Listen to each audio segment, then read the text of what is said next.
KBS 1라디오 신성원의 오늘 세계는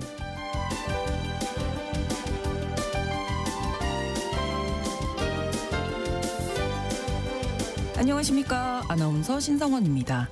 지난 21일부터 사흘 동안 미국 연방준비제도의 최대 연례 행사인 이른바 잭슨홀 미팅이 열렸습니다. 여기에서 나오는 연준 의장의 메시지는 미국 금리 정책, 나아가서는 세계 경제의 방향을 가늠하는 나침반 역할을 하기 때문에 큰 주목을 받게 되는데요. 특히 올해는 파월 의장이 트럼프 대통령으로부터 전방위적인 금리 인하 압박을 받고 있었기 때문에 이 파월의 입에서 어떤 이야기가 나올지 세계가 예의주시하는 상황이었습니다. 기준금리 인하를 시사하는 발언이 나오면서 시장의 관심은 벌써 금리 인하 시기와 폭에 쏠리고 있는데요. 자세한 내용 잠시 후 글로벌 이슈에서 짚어드리겠습니다.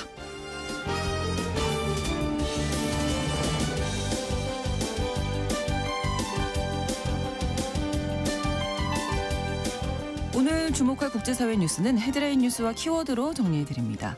통신원 취재수첩 미국 소식 준비하고 있습니다. 트럼프 미국 대통령이 지난 11일 워싱턴 DC의 치안 상황이 통제불능 상태다라고 주장하면서 주 방위군을 투입했죠. 이 트럼프의 발언 후 2주가 지난 지금 워싱턴 DC 현지 상황 어떤지 통신원 연결해서 알아보겠습니다. 8월 25일 월요일 KBS 1라디오 신성원의 오늘 세계는 시작합니다.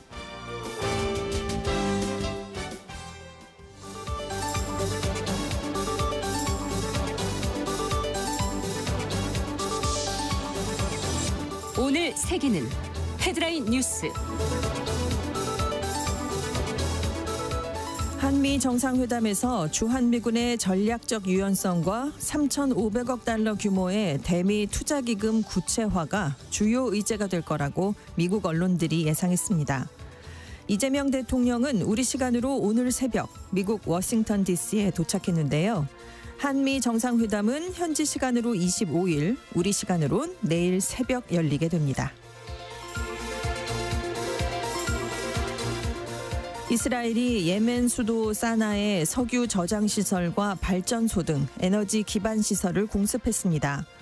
이번 공격은 22일 예멘 후티 반군이 이스라엘을 향해 탄도미사일을 발사한 데 대한 보복으로 전해졌는데요. 후티는 가자지구 전쟁이 발발하자 팔레스타인 지원을 명분으로 이스라엘의 미사일과 무인기를 발사해왔습니다. 24일 구소련으로부터 독립 34주년을 맞은 우크라이나가 대규모 기념식 행사를 열었습니다. 젤렌스키 대통령은 자국의 미래는 우크라이나인들이 결정할 거라면서 영토 문제 등을 놓고 자국 입장을 관철해 나가겠다는 의지를 보였는데요. 이에 대해 러시아는 유엔 안보리 상임이사국이 안전보장 논의의 주축이 돼야 한다면서 러시아와 중국의 참여를 재차 요구했습니다. 협상의 진척이 없자 미국 벤스 부통령은 압박카드인 대러시아 제재가 여전히 남아있다면서 러시아를 협상 테이블로 끌어내기 위해 어떤 조치가 더 적절할지 판단하겠다고 밝혔습니다. 트럼프 미국 대통령이 워싱턴 DC에 이어 볼티모어와 오클랜드, 시카고, 뉴욕에도 주 방위군을 투입할 뜻을 밝혔습니다. 폭스뉴스는 19개 주의 불법 체류자 단속에도 주 방위군이 동원될 거라고 보도했는데요. 민주당 우세 지역의 주 방위군 투입이 속속 추진되자 해당 지역 주지사들은 위기를 조장한다면서 강하게 반발하고 있습니다. 민주당은 해당 지역의 요청이 없었다면서 주 방위군 파견에 법적 근거가 없다는 점을 강조하고 있는데요. 하지만 트럼프 대통령은 범죄 소탕이 우선이라면서 물러서지 않을 뜻을 밝혔습니다. 넷플릭스 애니메이션인 K-POP 데몬 헌터스 캐데헌이 이틀간의 특별 상영으로 북미 지역 박스오피스 주말 1위에 올랐습니다. 캐데헌은 지난 주말 동안 북미 극장가에서 1,800만에서 2천만 달러의 수익을 올릴 것으로 추산됐는데요. 캐데헌이 본격적인 극장 개봉작이 아니란 점에서 이례적인 성적으로 평가됩니다.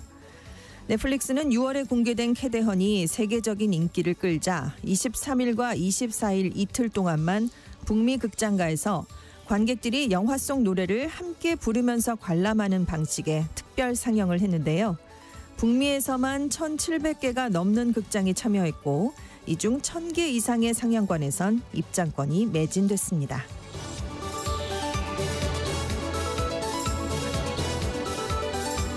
오늘의 헤드라인 뉴스 외신캐스터 전주현 씨가 전해주셨습니다. 이번에는 키워드로 정리한 국제사회 소식 살펴보겠습니다.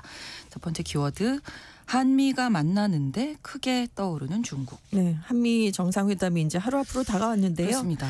여기에서 이제 주요 의제가 주한미군의 전략적 유연성이 될 수 있다. 그리고 이제 우리 돈으로 486조 원 규모의 대미 투자기금 구체화가 될 수 있다. 이런 전망들이 미국 언론에서 나왔습니다. 네. 특히 뉴욕타임스는 한국 대통령이 트럼프를 만나면서 크게 떠오르는 중국이라는 제목의 기사를 통해서 미국의 대중국 전략이 70년 이상 유지된 한미 동맹을 압박하고 있다라고 분석했는데요.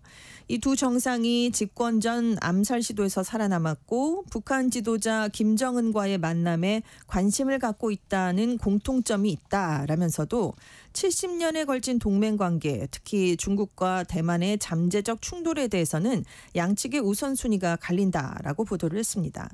특히 트럼프 행정부가 지금 주한미군 역할을 중국 견제로 확대하는 만큼 한국이 자국 방위에 더 큰 책임을 지라고 요구한다라면서 미국이 이걸 전략적 유연성이라고 부르는데 이 정책에 대해서 한국은 대북 방어력을 취약하게 만들고 또 대만을 둘러싼 전쟁에 빨려 들어갈 가능성을 높인다면서 우려를 나타내고 있다라고 보도했습니다.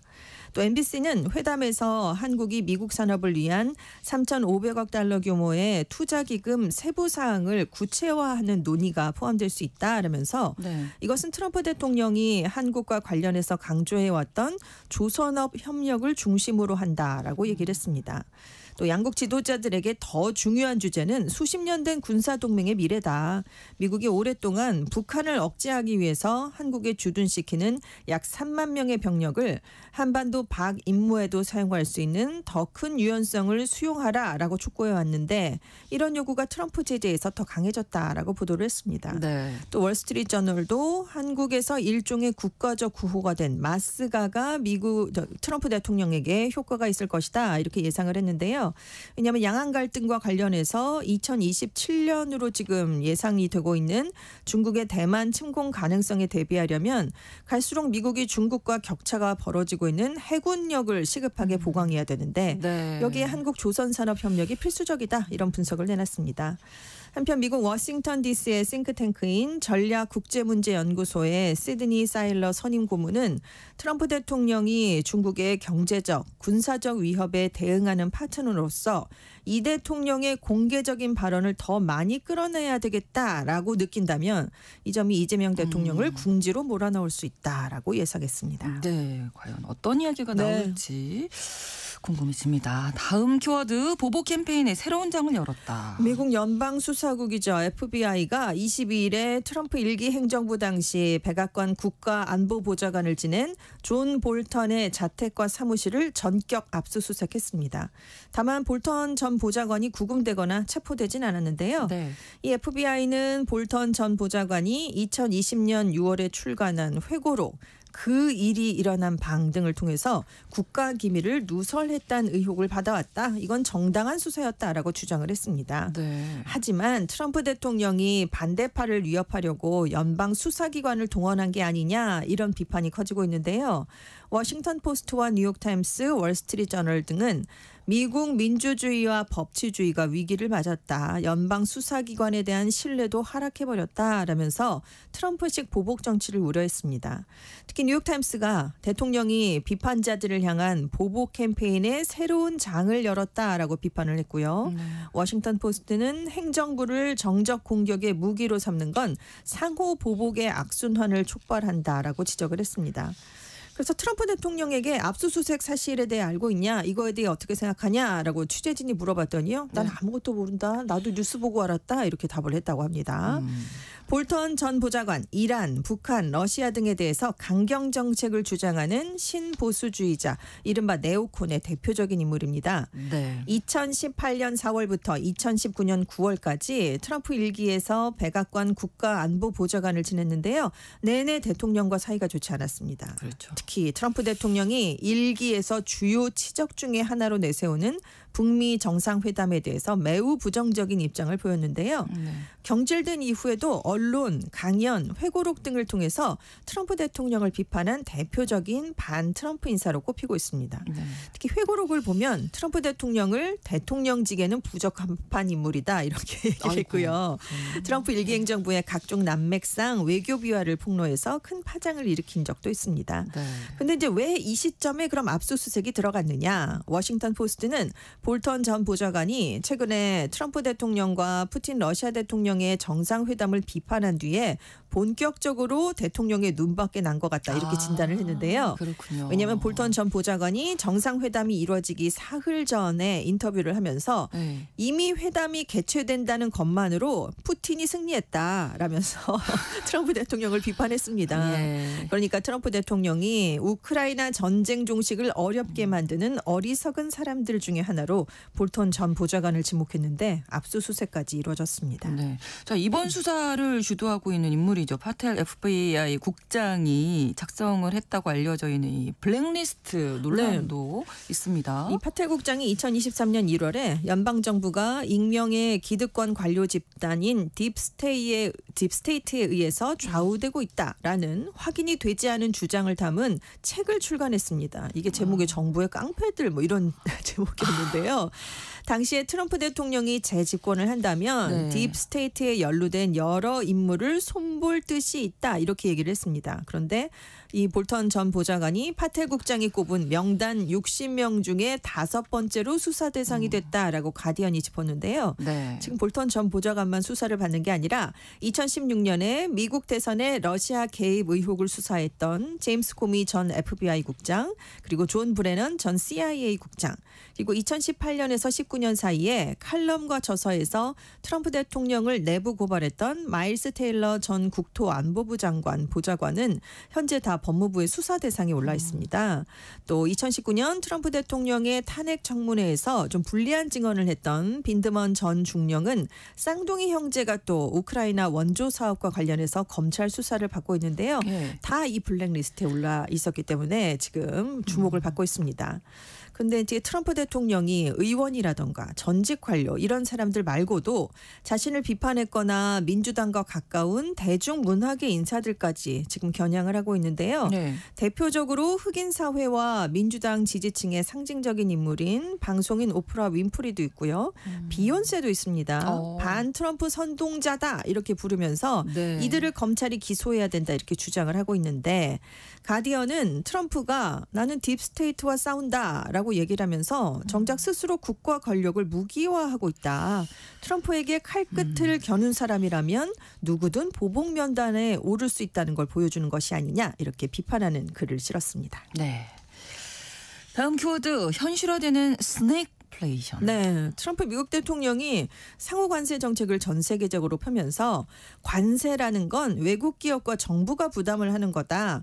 그러니까 미국 소비자에게는 별로 피해가 없다라는 주장을 자주 펴고 있습니다. 네. 그러면서 봐라 미국 주가가 이렇게 좋지 않냐라는 점을 들고 있는데요. 하지만 미국 언론들이 스낵플레이션이 현실화되고 있다라고 경고를 내놨습니다. 네. 이 스니크가 몰래 살며시라는 뜻이거든요. 그러니까 지적을 하면 슬금슬금 다가오는 물가 상승을 뜻하는 게 스니크플레이션인데 네. 그러니까 물가가 한 번에 뛰는 게 아니고 기업과 유통망을 거쳐서 소비자에게 조금씩 전가되면서 체감되는 가격 인상을 말하는 용어입니다. 네. 그러니까 경제에 즉각적으로 충격을 주진 않는데 장기적으로 가계 부담을 늘리는 거예요. 그러니까 시간이 쭉 흐른 뒤에 돌아보니까 어머 생활비가 이렇게 늘어났네 그렇죠. 이렇게 이제 체감을 한다는 돈이 거죠. 안 모이는데 그러니까요. 너무 많이 쓰는데 이런 느낌이 오면 이미 시간이 많이 지난 거죠. 그래서 지금 전문가들은 트럼프 대통령이 부과한 관세가 소비자들에게 체감되기까지는 최소 3개월에서 6개월이 걸릴 것으로 보고 있습니다. 그런데 이제 전 세계 상호 관세가 8월 1일을 기해 부과됐기 때문에 네. 아직 체감 시점이 다가오려면 조금 더 남았다는 거죠. 그렇죠. 그러니까 관세 정책 피해가 없다라고 지금 주장하는 건 말이 안 된다라는 게 CNN의 주장인데요.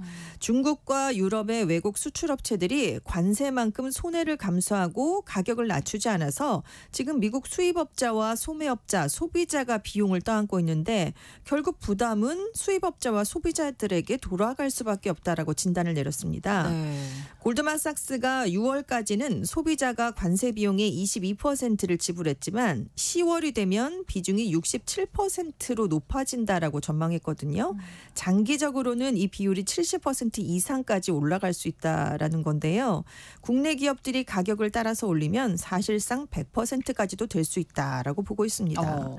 그래서 지금 효과가 바로 드러나지 않고 1, 2년에 걸쳐서 서서히 오니까 이게 이제 언젠가는 드러나게 된다는 건데 그렇죠. 기업들이 그럼 왜 서서히 지금 체감을 할 수밖에 없냐면 관세가 부과되기 전에 대규모로 재고를 확충했습니다. 네. 초기의 충격이 그래서 많이 완화됐고요. 제조업체, 도매상, 소매상, 공급망 단계별로 비용을 분산해서 당장은 소매가에는 전가되지 않았습니다. 그런데 이제 지금 쭉쭉 보니까 생활 필수품, 수입 소비재 가격이 점차 높아지고 있는데 그래서 대형 유통업체인 월마트조차 가능한 한 가격 인상을 억제하겠다라고 얘기를 하긴 했는데 네. 지금 보니까 매주 비용이 조금씩 높아지고 있는 것으로 조사가 됐습니다. 네. 이제 이게 나중에 알게 된다는 그렇습니다. 건데 네.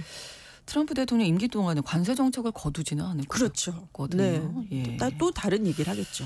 네. 그렇습니다. 다음 키워드 쌀은 있는데 밥솥이 부서진 상황. 러시아가 이렇다는 건데요. 곤란하네요. 네, 우크라이나가 지금 드론을 이용해서 최근에 러시아의 주요 에너지 시설들을 공격하고 있습니다. 네. 이번 달에만 최소 10곳을 공격했어요. 그래서 연간 4,400만 톤 규모의 정유 능력이 타격을 받은 것으로 집계됐습니다. 네. 이에 따라서 러시아 상트페테르부르크 거래소 기준으로 휘발유의 도매가가 이달 들어서만 10% 가까이 올랐고요. 이걸 연초랑 대비를 해보면 벌써 상승폭이 50%에 달하고 있습니다. 네. 그래서 러시아 당국이 지난달 말 기준으로 휘발유 수출을 전면 금지했습니다. 하지만 여전히 극동 지역을 중심으로는 주유소에서 공급난이 발생하고 있고요. 크림반도 쪽에서는 주요 휘발유 등급이 아예 주유소에서 사라졌다라는 보고까지 나왔습니다. 정유소가 멈추니까 휘발유는 부족해졌는데 원유 자체는 오히려 남아돌고 있거든요. 네. 그래서 전문가들이 쌀은 있는데 밥솥이 부서진 상황이다 이렇게 설명을 하는 겁니다. 그래서 러시아 정부가 내수 공급난이 발생하니까 벨라루스산 석유를 긴급 수입을 했습니다. 하지만 원유 수출은 오히려 확대했는데 네. 왜냐하면 국민들의 불만은 감수하더라도 전쟁 재정을 확보하려고 지금 원유를 내다 팔겠다라는 그런 계획입니다. 네. 그런데 이제 여기에 좀 큰 타격을 입힌 게 우크라이나 드론의 24일 공격인데요. 레닌그라드에 있는 우스트 루가 항만 인근의 에너지 단지가 공격을 받았습니다. 그래서 노바테 가스프롬이 운영하는 가스와 석유 처리 설비가 타격을 입었는데요. 이 단지에서 연간 450억 세제곱미터의 가스가 처리됩니다. 1,300만 톤 규모의 LNG가 생산이 되는데 네. 이 설비가 손상이 되면 단지 전체 운영이 마비될 수 있어요. 그래서 러시아 내수뿐 아니라 석유화학 수출 전략에도 장기적인 충격을 줄 것 같다라는 전문가 분석이 나왔습니다. 네. 근데 우크라이나가요 최근에 사거리가 3,000km고 탄두 중량이 1.15톤에 달하는 자체 순항 미사일 플라밍고를 공개했습니다. 네. 현재는 하루에 1개밖에 생산을 못하는데 앞으로 생산량이 늘어나서 한 달에 200개 정도 나올 것 같아요. 그렇다면 에너지 인프라는 더 큰 피해가 예상되겠죠. 러시아 쪽에. 네. 그래서 러시아가 이렇게 동시다발적으로 쏘면 모든 시설을 동시에 지켜내는 건 러시아로서도 사실상 불가능하다라는 지적이 나오고 있는데 전문가들은 러시아의 군수용 디젤은 상대적으로 공급이 안정적이어서 네. 전쟁을 이어가는 데는 큰 차질이 없겠지만 민간용 휘발유가 부족해지면 인플레이션을 자극할 수 있기 때문에 러시아 국민들의 불만은 높아질 수밖에 없다라고 전망했습니다. 네, 전쟁이 멈추는 수밖에 없는데 네, 그렇죠. 또 쉽지 않네요. 네. 아이고. 자, 다음 키워드 검은 금 바람이 분다. 세계적으로 지금 금값이 사상 최고치를 계속 경신하고 있습니다. 그래서 세계 곳곳에서 불법으로 금 채굴하는 광풍이 불고 있다라는 건데요. 네. 한때 번영했던 아프리카의 남아프리카 공화국 스틸 폰데인 금강이 이제 불법 광부들과 무장 갱단의 격전지가 돼버렸습니다. 브라질 아마존에서도 오랫동안 소규모 불법 채굴이 좀 확산돼 있었는데 최근에 여기에 금값이 높아지니까 마약 카르텔이 본격적으로 가세했습니다. 그러다 보니까 마약도 번지고 금도 확산이 되고 이런 게 되고 있고요. 네. 원주민들이 그래서 말라리아, 알코올, 마약 환자가 좀 늘어나고 있고 수은으로 오염된 강과 숲이 파괴되고 있습니다. 수단에서도 불법 금 채굴이 성행을 하면서 이 수익이 내전 자금으로 흘러 들어가고 있어요. 그 결과 최소 15만 명이 사망한 것으로 추산이 되는데 지금 국제기구와 비정부 기구들은 불법 금거래 규모가 연간 수천억 달러에 달한다라고 경고를 하고 있습니다. 그래서 범죄 조직들이 지금 마약보다 금에서 더 많은 돈을 벌고 있다라는 말까지 나오고 있는데요. 실제로 금값이요 지난 10년 새 3배 높아졌습니다. 올 들어서만 25% 이상 뛰었거든요. 그래서 범죄 세력에게는 지금 황금기가 열렸다 이런 평가가 나오고 있는데 문제는 이렇게 불법금이 체금이 되면 두바이 같은 국제허브로 빠르게 흘러들어가서 세탁이 된다라는 점입니다. 특히 아랍에미리트가 규제가 좀 느슨합니다. 현금 거래가 활발해서 금 세탁기 역할을 한다라는 비판을 받는데 여기서 금괴가 정제되면요. 금괴가 나오면 화학적으로 동일하거든요.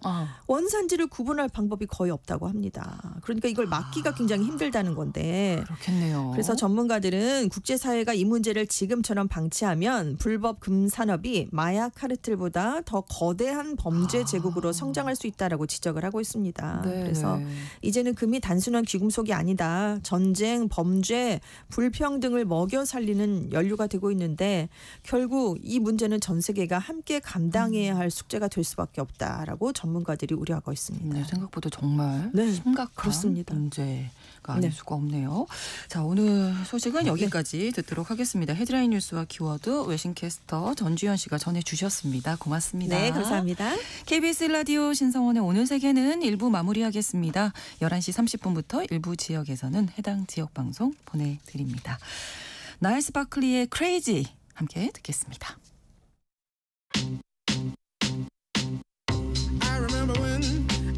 I remember when I lost my mind. There was something so pleasant about that place. Even your emotions have an echo in so much space. And when you're out there without care, yeah, I was out of touch. But it wasn't because I didn't know enough. I just knew too much.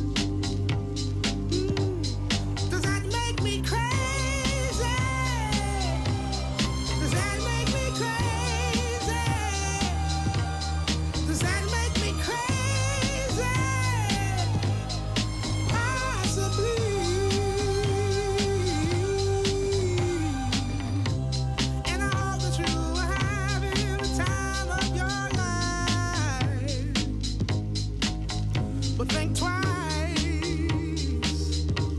That's my only advice.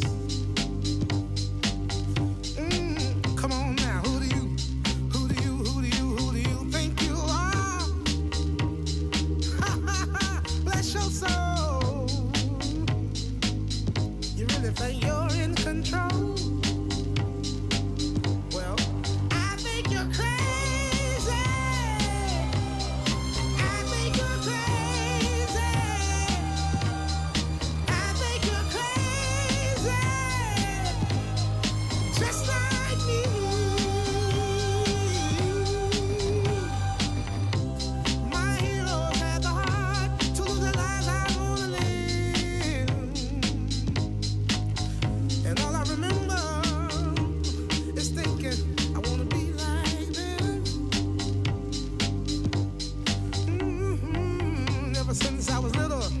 Since I was little, it looked like fun.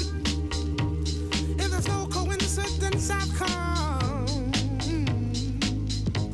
And I can die when I'm done.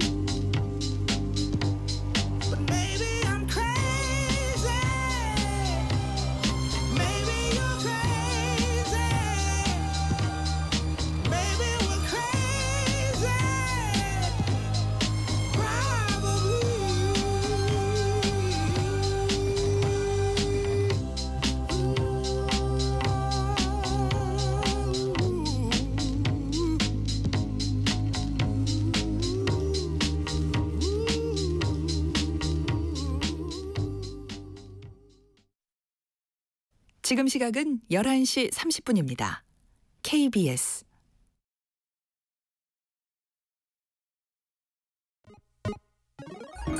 Ladies and gentlemen. 국제사회의 다양한 뉴스를 한눈에 KBS 1라디오 신성원의 오늘 세계는 세계를 바로 보는 최소한의 투자입니다.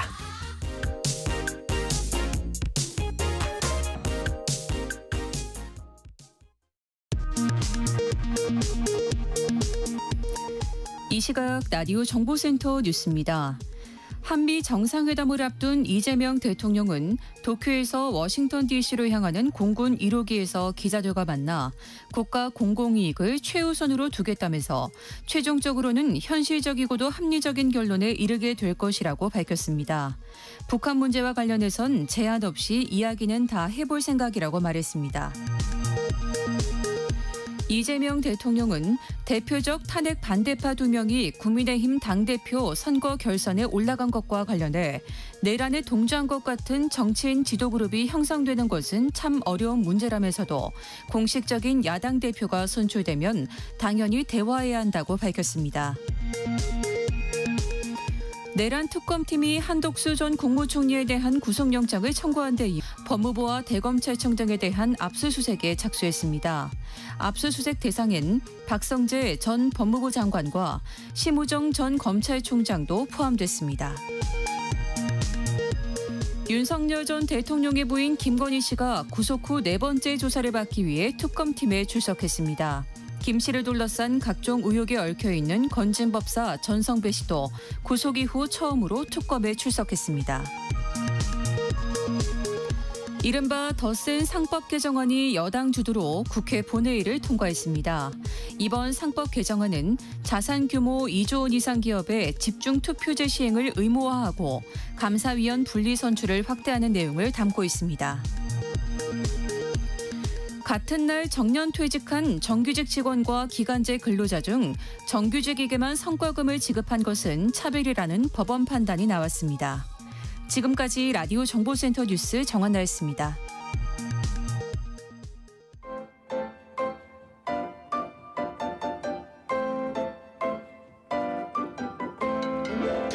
통신원 취재 수첩.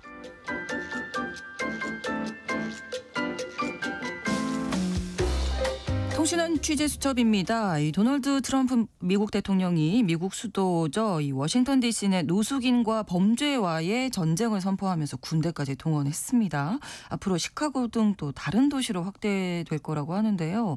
현재 상황, 분위기 어떤지 알아보겠습니다. 워싱턴 DC 노정민 통신원 연결해 보겠습니다. 안녕하세요. 네, 안녕하십니까. 미국 워싱턴입니다. 네, 지난 12일부터 주 방위군이 투입됐습니다. 현재 상황 네. 어떤지요? 예, 그 워싱턴 DC로 진입을 할 때 보통 이 컨스티튜션 애비뉴라는 이제 상징적인 도로가 있는데요. 네. 이 도로 양쪽으로 뭐 워싱턴 기념탑이라든가 백악관, 뭐 각종 박물관 이런 이제 건물들이 많습니다. 상징물도 많고요. 네. 그러니까 여기에 이제 유동 인구도 많은데 이것을 중심으로 해서 이제 백악관 인근에 이제 군용 차량이라든가 방위군을 목격할 수가 있고 또 유니언 스테이션이라고 해서 이제 가장 큰 기차역이 있는데 여기에도 주 방위군이 배치되면서 순찰을 강화했습니다. 근데 요즘에 이제 가장 눈에 띄는 큰 변화는 이 워싱턴 DC가 이제 노숙자들이 없는 깨끗한 도시가 됐다라는 건데, 뭐 저도 이제 워싱턴 DC로 출퇴근을 하면서 이제 느낀 것 중에 하나는 이제 네. 매년 노숙자들이 늘고 있거든요. 그리고 이제 이들이 거주하는 텐트촌도 곳곳에 많이 조성이 됐는데, 네. 그러니까 지금은 텐트촌이 거의 없어졌고 거리에서 노숙자의 모습도 찾아보기가 어려워졌다라는 겁니다. 네. 그러니까 물론 이제 곳곳에서 노숙자와 주 방위군 경찰 사이에 작은 충돌이 있고요. 또 이 트럼프 행정부의 정책에 반대하는 시위대의 모습은 볼 수 있지만 전반적으로 뭐 거리의 풍경이나 시민들의 일상은 뭐 크게 달라진 것은 없고요. 다만 이제 군용 차량이라든가 주 방위군의 모습이 이전에는 볼 수 없는 이례적인 모습이다. 그래서 그렇죠. 좀 긴장과 위화감을 주긴 충분한데 네. 그만큼 범죄 예방에도 좀 효과가 있지 않을까 이렇게 좀 보여집니다. 네, 사실 주 방위군 투입 결정하면서 트럼프 대통령이 워싱턴 DC 해방의 날이다 뭐 이런 얘기도 했거든요. 네네. 그러면 그 상황이 이전에 뭐 노숙자라든지 범죄율 같은 이런 전체적인 상황이 좀 이렇게 주방위군이 투입될 만큼 심각한 상황이었나요?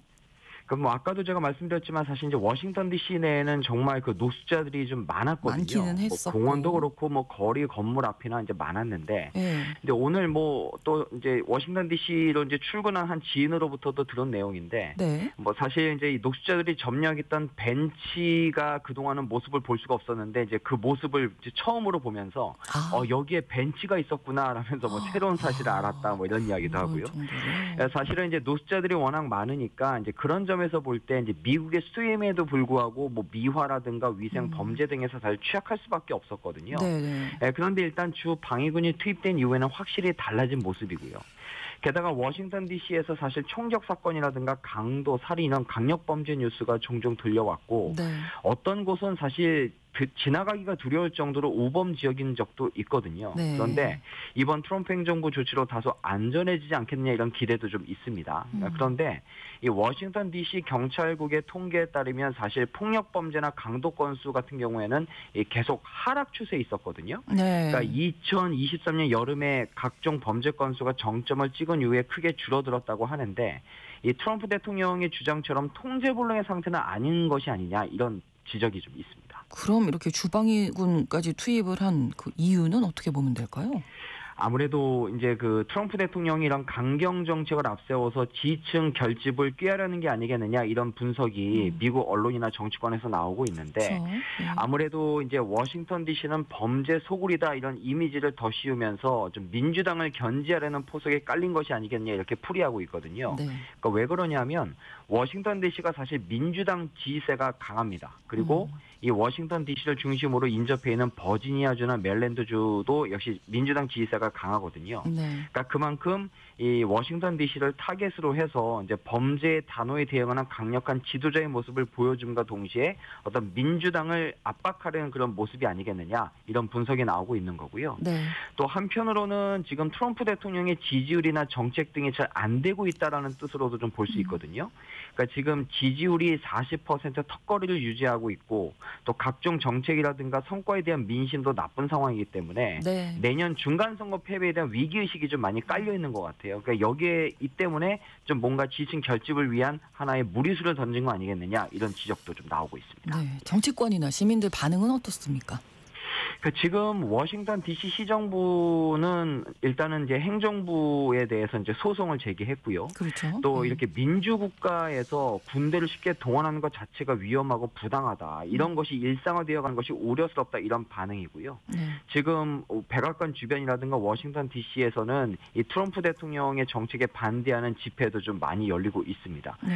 또 하나는 지금 워싱턴 D.C. 내 노숙자들이 지금 다 밀려나 있는 상태잖아요. 그러니까 이 노숙자들이 주변 도시로 흡수되면서 지금은 뭐 그 워싱턴 D.C. 인근의 도시들이 좀 비상 상황에 처했다 이런 뉴스 좀 들리고요. 네. 게다가 여론조사 결과도 제가 좀 몇 개 좀 들여다봤는데 일단은 트럼프 대통령의 정책에 찬성한다라는 응답보다는 반대한다라는 응답이 오히려 좀 D.C.가 더 위험해졌다라고 생각하는 그런 여론이 더 많았다라는 점도 함께 말씀드립니다. 그렇군요.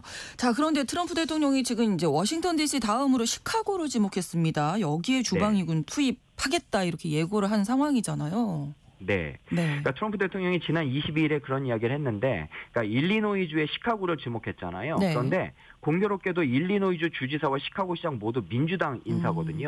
네. 그리고 뭐 메릴랜드주의 볼티모어시라든가 뭐 뉴욕도 지금 군대를 투입하겠다 이런 이야기 나오고 있는데 여기도 역시 민주당 인사가 역시 주지사입니다. 그래서 이런 거 모두가 다 이 대도시에 대한 독재 권력의 장악 아니겠느냐 이런 비판의 목소리가 이제 민주당 측에서는 나오고 있고요.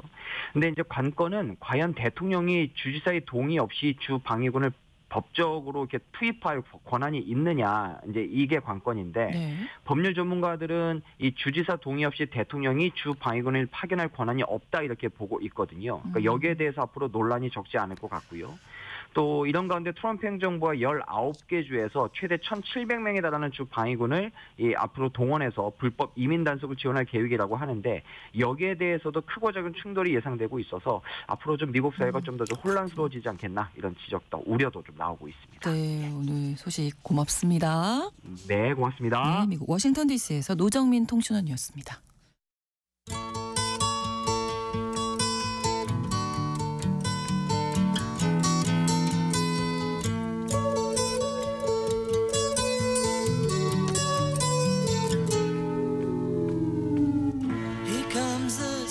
21일부터 23일까지 미국 와이오밍주 잭슨홀에서 미 연방준비제도의 연례 행사죠. 경제 심포지엄 이른바 잭슨홀 미팅이 열렸습니다. 특히 올해는 파월 의장이 트럼프 대통령으로부터 퇴임 압력을 받고 있기 때문에 기조연설에 대해서도 큰 관심이 모였었는데요. 이 내용 정리해드리겠습니다. 오혜리 국제전문기자 나오셨습니다. 어서 오세요. 네, 안녕하세요. 자, 일단 잭슨홀 미팅 어떤 성격의 행사인지 예, 말씀하신 대로 그 잭슨홀 경제 심포지엄이 정식 명칭이고요. 네. 와이오밍주 잭슨홀에서 캔자스시티 연방준비은행이 해마다 8월에 사흘 동안 개최하는 국제 회의입니다. 네. 미 연준이 주최하는 회의 중에서는 가장 중요한 행사 중에 하나예요. 네. 미국의 연준 관계자들은 물론이고 그 세계 주요국의 중앙은행장들이 또 참석을 하고 경제학자 또 정부 관계자 등 다양한 사람들이 모여서 경제 정책, 특히 통화와 금융 부분에 대해서 논의하는 회의입니다. 네. 이 다보스 포럼이라는 게 있잖아요. 예. 연초에 이제 스위스 다보스에서 세계 경제 포럼. 세계 경제 포럼.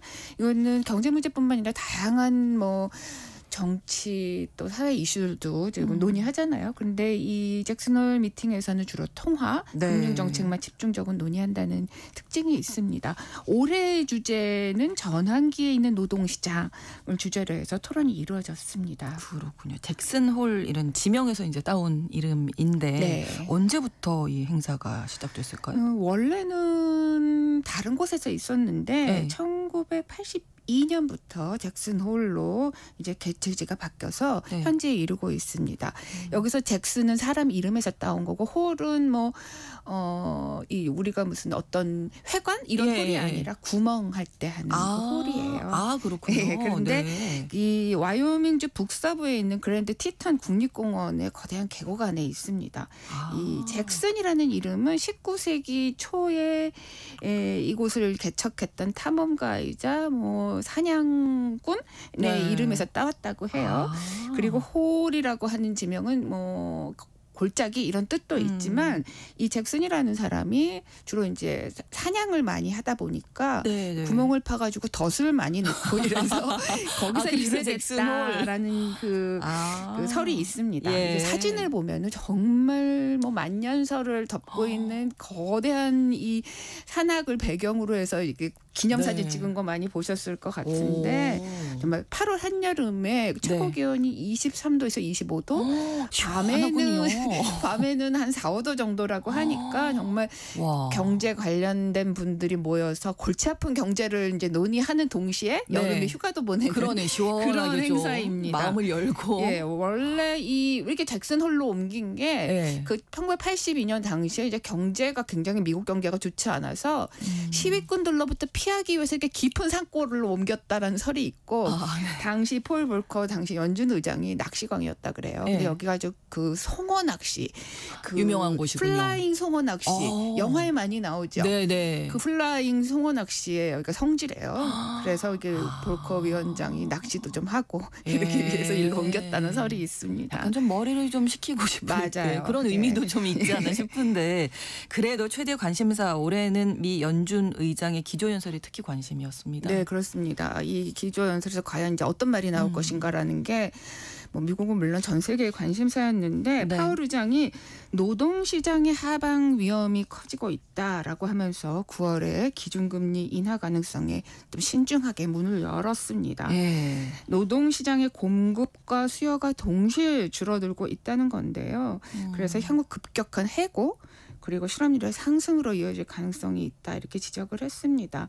그러면서 한 말이 단계적으로는 인플레의 상방 그러니까 인플레가 더 오를 가능성이 있고 또 그런가 하면은 고용 리스크는 하방, 고용은 더 떨어질 가능성이 있다 이렇게 얘기를 하면서 서로 좀 엇갈리는 거잖아요. 네. 그래서 이렇게 연준의 목표, 연준은 인플레도 낮추고 고용도 좀 올리려고 하는 게 목표인데 이게 목표가 충돌하고 있는 상황에서 양쪽을 균형 있게 고려해야 한다면서 정책 변경을 신중하게 검토할 여건이 마련됐다 이렇게 얘기했습니다. 네. 그러니까 이 고용 지표가 위험한 상황이기 지금 당장은 위험하지라고 볼 수는 없어도 그럴 네. 가능성이 큰 만큼 연준이 좀 선제적으로 움직일 수 있다라고 하는 걸 시사한 겁니다. 그래서 이제 시장에서는 이미 뭐 이게 그러면은 금리 9월에 인하되겠다 이렇게 금리가 보는 거죠. 인하되겠다라고 보면서 네. 벌써 오늘 민감하게 시장이 움직이고 있죠. 네. 아시아 주요 우리나라 코스피를 포함해서 오늘 오전에 일제히 다 아시아 시장 증시가 이 오름세로 장을 열었습니다. 금값은 오름세를 나타내고 있고 아까 말씀하셨듯이 네, 네. 더 오름세를 나타내고 있고 또 원달러 환율은 좀 떨어지고 있죠. 그렇군요. 자, 일단 파월 의장의 발언을 좀 살펴보면 성장률, 고용 둔화 이런 쪽을 이제 아주 중요하게 보고 있는 거잖아요. 네, 지금 맞습니다. 미국의 현재 노동시장 상황은 어떻습니까? 지난 7월에 나온 고용 보고서를 이제 연준의 이제 파월 의장이 그 네. 기조연설에서 인용을 다시 했는데 7월 달에 그 비농업 고용이 전월 대비 7만 3천 개에 증가하는데 그쳤다. 그러니까 증가세가 둔화됐다라는 거죠. 네. 그래서 시장의 예상치를 크게 밑돌았다 이렇게 얘기를 했습니다. 그러면서 지난 3개월 그러니까 5월, 6월, 7월간의 월 평균 일자리 증가가 3만 5천 개에 그쳤다 이렇게 얘기를 하기도 했고요. 이것은 지난 2024년의 월 평균 16만 8천 개에서 크게 둔화했다 이렇게 얘기를 했습니다. 네. 또 뭐 앞서서도 뉴스가 많이 나왔지만 5월과 6월의 고용 증가폭이 총 25만 8천 개나 하향 조정이 됐습니다. 그래서 충격이 커가지고 이게 지금 팬데믹 이후에 최대 조정폭이었는데 트럼프 대통령이 그래서 분노했잖아요. 그래서 이게 뭐 그 노동통계국 국장을 전격해임하는 사태까지 네. 불러왔던 그 수치입니다. 이 고용 둔화 원인으로는 여러 가지가 꼽히고 있는데 행정부의 관세 정책, 또 그 이민 정책, 이민자를 이제 규제하는 그렇죠. 이민 정책, 이런 뭐 기업의 투자 위축 이런 것들이 주요 원인으로 지목이 되고 있습니다. 네. 그 트럼프가 이 고용 수치에 대해서 이렇게 분노한 이유는 사실 노동 시장이 좀 둔화되고 위축됐다 그러면은 금리 인하의 가능성이 높아지기 때문에 네. 트럼프 입장에서는 그동안 금리 인하하라라고 계속 주장했으니까 네. 좋은 수치라고도 볼 수 있지만 네. 사실은 이게 지금 시장의 예상보다도 더 둔화되고 증가폭이 둔화되고 있다는 거는 관세 정책 영향이 크거든요. 그렇죠. 그래서 이게 위축되고 있어서 일자리 증가폭이 둔화되고 있는 건데 이거는 지금 트럼프가 관세 정책을 아주 핵심으로 밀어붙이고 있는데 네. 이 시장에서는 이게 좋지 않은 반응으로 나타나고 있다는데 굉장히 불편했고 또 그래서 분노를 하게 된 거죠. 연준이 금리 정책 결정할 때 이렇게 고용 지표를 중요하게 보는 이유가 있을까요? 예, 그 파월 의장이 이번에 또 인플레도 거론하긴 했어요. 근데 네. 그러니까 관세 정책으로 인한 인플레 영향은 좀 단기적이고 좀 상대적으로 덜 위중하다라는 쪽에 무게를 좀 실었고요. 네. 고용 지표가 지금 좀 걱정스럽다라고 한 발언을 한 겁니다. 네. 고용 지표라고 하는 건 정말 말 그대로 그 미국 시장의 이제 고용에 대한 부분 전체를 알 수 있게 하는 거고 또 사실은 경제 전방의 상황을 나타내는 수치이기 때문입니다. 예를 들면 이제 쉽게 말하면 일자리가 늘어나면 당연히 노동자들의 소비가 늘어날 것이고 그렇죠. 그러면 경제가 더 경제가 좋다. 활발해지겠죠. 예. 반대로 일자리가 좀 덜 늘어나거나 실업률이 높아지면은 당연히 이제 지갑을 풀지 않을 것이고 그렇습니다. 그렇게 되면은 경제가 위축될 수밖에 없습니다. 더군다나 미국 경제는 70% 이상이 이게 민간 소비에서 창출되거든요. 네. 그렇기 때문에 일자리 문제는 더 민감할 수밖에 없습니다. 그래서 이제 연준이 금리를 결정할 때 고용 지표를 아주 예민하게 눈여겨 보는 이유인데요. 네. 앞서서도 말씀드렸지만 연준의 목표는 두 가지입니다. 물가를 잡는 것과 그다음에 이제 고용의 안정성을 유지하는 것인데 네. 예를 들면 이제 고용 지표가 너무 좋다 그러면 그 소비가 늘어나겠는데 그러면서 그럼 경기가 좀 과열된다 싶으면은 금리를 올리고 네. 이게 너무 낮아지면은 고용이 낮아지면 기준금리를 이제 인하할 수밖에 없는데 이런 면에서 이제 고용 지표를 중요하게 보는 이유인 거죠. 그렇군요. 자, 시장에서는 일단 뭐 9월에 연방공개시장위원회에서 금리 인하 기정사실로 받아들이는 것 같은데 인하 폭에 대해서는 어떤 전망이 나오나요? 예, 지금 인하는 얼마나 될 것이며 또 시기는 어떻게 될 것인가 네. 이렇게 좀 가장 시장의 관심사인데 네. 다음 이 연방공개시장위원회 FOMC가 9월 16일, 17일에 열립니다. 이제 최종적인 뭐 어떤 정책의 결정 사항은 17일에 발표가 되는데 네. 현재 시장에서는 이제 금리 인하 가능성을 높게 보고 있죠. 이미. 그래서 인하폭에 대해서는 전망이 달라지고 서로 좀 엇갈리는데 기준금리를 0.50%포인트 늘리는 이걸 빅스텝이라고 하던데 그럴 가능성도 있고 뭐 좀 파월 의장의 발언을 좀 조심스럽다라는 점 때문에 0.25%포인트 늘리는 거 이건 스몰 스텝 또는 베이비 스텝이라고 그렇죠. 하는데 그 정도에 머물 것이다라고는 전망이 엇갈리고 있는 것 같습니다. 근데 가장 지금 중요한 거는 아무래도 9월 첫째 주 금요일, 그러니까 9월 5일이 되겠네요. 이때 나오는 9월의 고용 보고서입니다. 만약에 이 고용 보고서에서 좀 지표가 약하면 좀 더 공격적인 인하에 들어갈 가능성이 있고 또 만약에 고용이 그래도 견조하다. 그러면 뭐 7월 달에 나왔던 거나 뭐 이럴 때보다는 조금 견조하다라고 했었을 때는 그렇다면 아마 속도 조절의 명분이 생길 것 같은데 현재로서는 9월달 그 FOMC에서 인하 조치가 나올 것으로 예상이 되고 있지만 만약에 그렇지 않고 고용이 좀 괜찮다라고 하는 보고서가 나온다면은 다음 FOMC로 연계가 될 수도 있는데 그렇게 되면 11월이거든요. 그러면 좀 너무 늦다라는 반응이 있을 수도 있고 이게 연내 마지막 FOMC예요. 그렇기 때문에 그래서 시장에서는 9월의 가능성이 더 높게 보는 것 같아요. 네. 자, 지금 재난 문자가 들어와서 잠깐만 좀 소개해드릴게요. 지금 날씨가 너무 덥잖아요. 오늘 11시 40분기에서 경기 과천, 안산, 구리, 군포, 의왕, 화성 그리고 서울 동남권 지역에 폭염 경보가 발효됐습니다. 경기 과천, 안산, 구리, 군포, 의왕, 화성 그리고 서울 동남권 지역 폭염 경보가 11시 40분을 기해서 발효가 됐는데요. 야외 활동 오늘은 좀 최대한 줄이시고 외출할 때는 가벼운 옷차림 하시고 폭염에 잘 대비를 하셔야겠습니다. 자, 미 연준이 금리를 인하한다 이런 얘기 계속 나누고 있는데 다른 나라에 그러면 이제 어떤 영향을 미칠까가 또 중요한 거잖아요. 네, 우리나라도 그렇습니다. 그렇고. 미국의 금리가 낮춰진다는 건 뭐 낮거나 올릴 때는 이제 전 세계적으로 영향이 미치게 되죠. 미국의 기준 금리가 낮아진다라고 하면은 이제 은행의 금리도 낮아지는 거잖아요. 그래서 당연히 증시가 화랑이 됩니다. 왜냐하면은 금리 조금 수익률이 높은 위험 자산으로 투자가 쏠리는 경향이 있기 때문에 아무래도 증시에 돈이 몰리게 되고 또 달러화 가치가 떨어져서 또 외국인 투자자들은 해외 증시를 찾는 현상이 나타나는데 이럴 경우에는 이제 우리나라 국내 시장에서도 해외 투자가 조금 더 늘어날 가능성이 있습니다. 아까 말씀드린 대로 금값이 또 오르게 되는데 이미 이제 이 금값이 다시 상승세를 더 가파르게 오를 것이다라고 하는 기사들이 이미 오늘 아침에 나오고 있던데 이 당연히 이제 기준금리가 내려가면은 조금 더 투자 가치가 높은 이걸 찾게 되는데 뭐 증시에도 가게 되지만 이 기준금리의 오르내림과 상관없이 조금 더 가치 있는 것은 금이죠. 그래서 금 수요가 이제 늘어서 이 금값이 더 오를 가능성이 있습니다. 지금도 이미 많이 올랐는데 더 오르는 거군요. 예, 기업에는 원자재가 또 에너지 비용 부담, 뭐 이렇게 대출이자 당연히 부담도 줄어들기 때문에 좀 긍정적인 효과가 있죠. 그런데 긍정적인 효과가 있으면 부정적인 효과도 있습니다. 아무래도 돈을 더 많이 빌리게 되기 때문에 가계 부채가 증가되고 또 집값이 같은 이런 부동산 가격의 상승이 나타날 가능성도 있습니다. 우리나라의 경우에 이제 28일 날 8월 28일에 한국은행 금융통화위원회가 열립니다. 금리 추가 인하 가능성은 어떻게 보세요?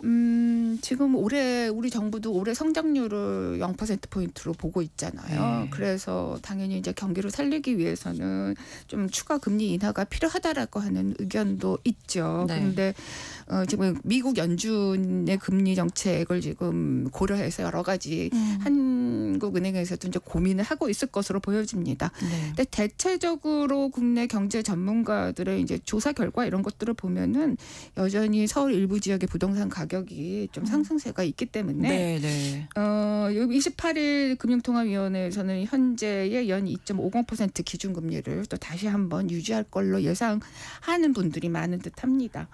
아마도 9월에 그 미국 연준의 금리 결정을 본 다음에 우리 그 추후에 우리나라의 금리 결정도 이루어지지가 않을까 하는 그런 신중론이 여전히 많이 있는 것 같습니다. 그렇군요.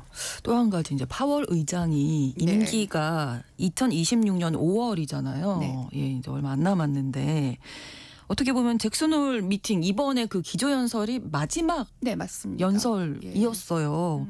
그러면 연준에서 9월에 금리를 인하하게 되면 파월 의장이 임기를 잘 마치고 뭐 이사로서도 그 다음에 임기를 끝낼 수는 있잖아요. 네, 네, 맞습니다. 어떻게 될까요? 트럼프 마음, 트럼프 마음 종잡을 수 없어서 지금 뭐 예상치 못하겠어요. 사실은 예, 뭐 뭐 금리를 여러 얘기가 한번 내린다고 해도 워낙 좀 파월에 대해서 좀 미운 털이 이미 박혀 있어서 예.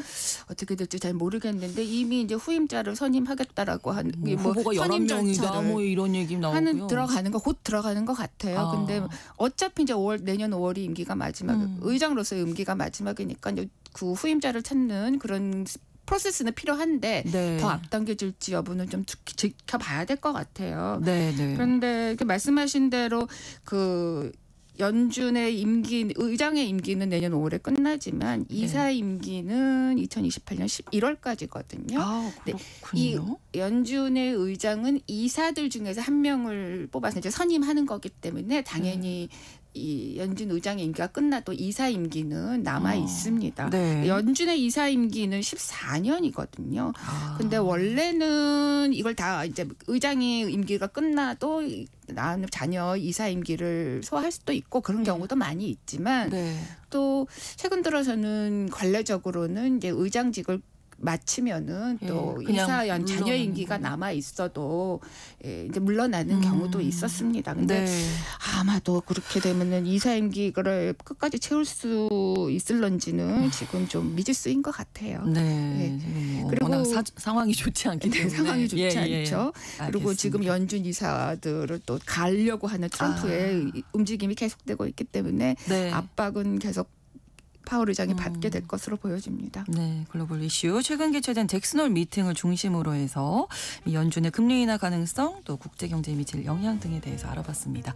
오혜리 국제 전문 기자와 함께했습니다. 고맙습니다. 네, 감사합니다. KBS 라디오 신성원의 오늘 세계는 내일 다시 뵙겠습니다. 고맙습니다.